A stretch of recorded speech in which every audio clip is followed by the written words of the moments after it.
Facebookas. Nes dabar sako,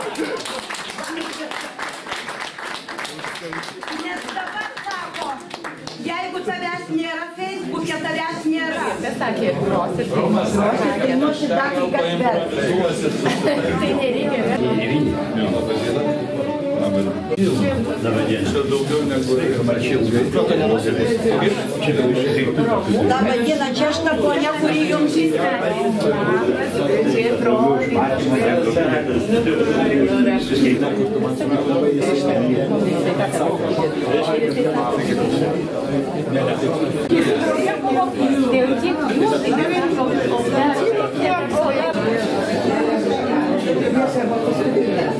Aš pažįstu, tik nežinau, kad Regina. Mano šitas ponia Milda. Randas yra pro-pros. tiek alytiškių prie Glūko ežero, aišku, vieną kartą metuose. Kas dar nebuvo, pasitraukit, kaip ten galima patekti. Būna daug įvairios muzikos, būna labai gerų dalykų. Šiandien matyt miesto sodas visiems senbuviams Alytaus žiūriu yra ir jaunimo rūpi ir jis dėl to jūs čia.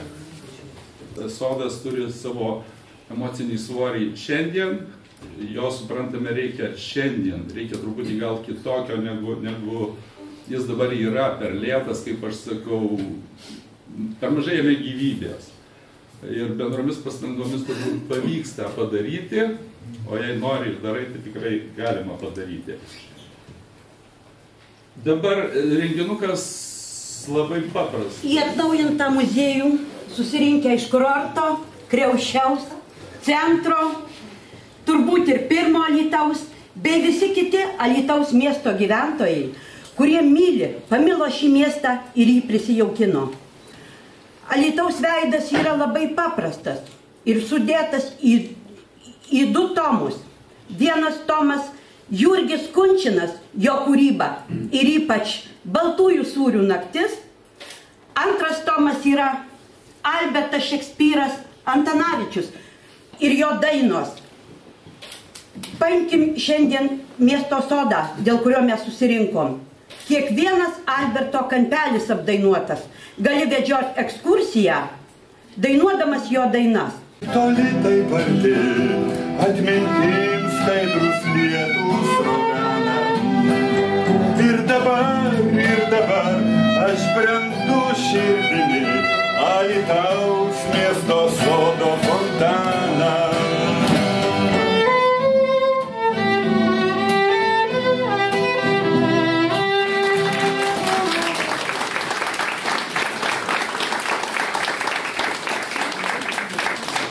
Pasaulyje siautė krizė, bet mūsų savivaldybė įrengė fontaną. 119 metrų nuo Angelo. Pačioje miesto sodo širdyje. Nebijokim to žodžio širdis. Taigi fontanas veikia ir vakarėjant miestelėnai plūsta prie jo. Jaunimas net lekia. Orūs piliečiai neskuba. Temsta jau. Iš medinės estrados palėpės į apšviestą sceną išeina orkestrantai. Visiems gerai pažįstami miestelio virtuozai, kepėjai, policininkai, paštininkai, keli liktiniai iš ulonų pulko. Ponas Kuraitis sako ponui Matulevičiui. Na, o dabar tas fontanas tikrai visiems labai svarbus, bet viskas prasidėjo tai anksčiau, dar prieš fontaną. Taigi aš įpareigota papasakoti tą pačią pradžią, miesto sodo istoriją. O miesto sodui jau 80, galima sakyti, 5 metai. Nes miesto sodas įkurtas 1930-31 metais. Ir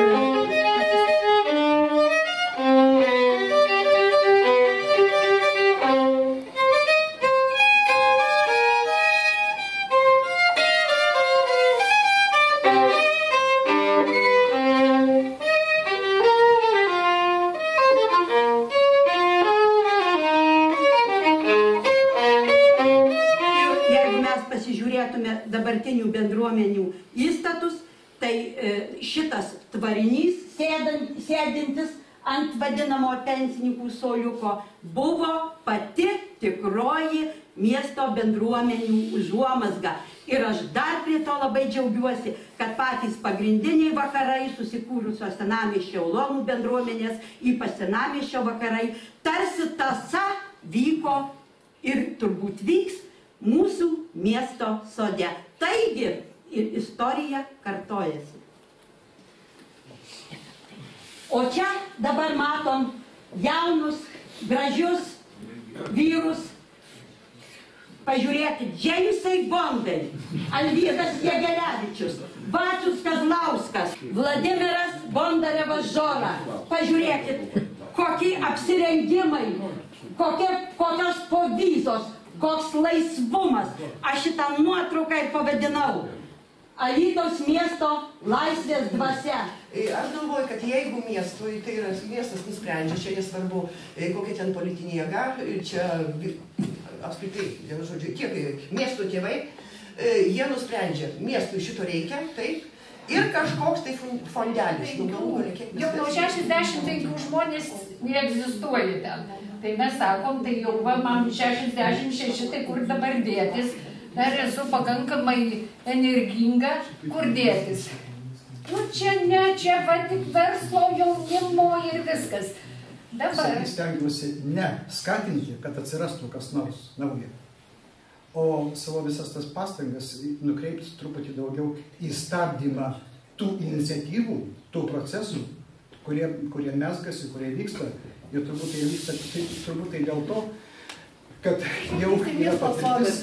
Šokiai, tas ir anas, ir prisiminimai. Mūsų vaikų širdys į miesto sodo nėra. Mes jiems nesuteikia sąlygų tam miesto sode pasidaryti savo kažkokią erdvę. Dabar žiūrėkit, kaip gyvenimas keičiasi. Jaunimas, būtent jaunimas, mes senai būnam namuose tuo laiku ir jau gal ir miegam.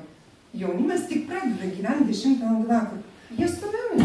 Aš kaip sakau, mano nuomonė, stumiami yra iš miesto centro į pakraščius, iš pakraščių, iš viso įgon, iš Lietuvos į Airiją. Bet jie neišlipa iš mūsų. Taip, neišlipa. Galvoja, vadinkim, kartą. Liudas Ramanauskas, su juo bandysim susisiekti, jisai dabar Druskininkuose sakė, skambinti, kai reikės autografą, tie turiu tekstų, jei pavyks prisiskambinti, gal ką nors pasakyti. Romaldas Stankevičius. Stasė Žvežienė. Čia yra Marcinkevičiaus dar viena dukra. Gintas Unguraitis. Kas nepažįsta Cilkų.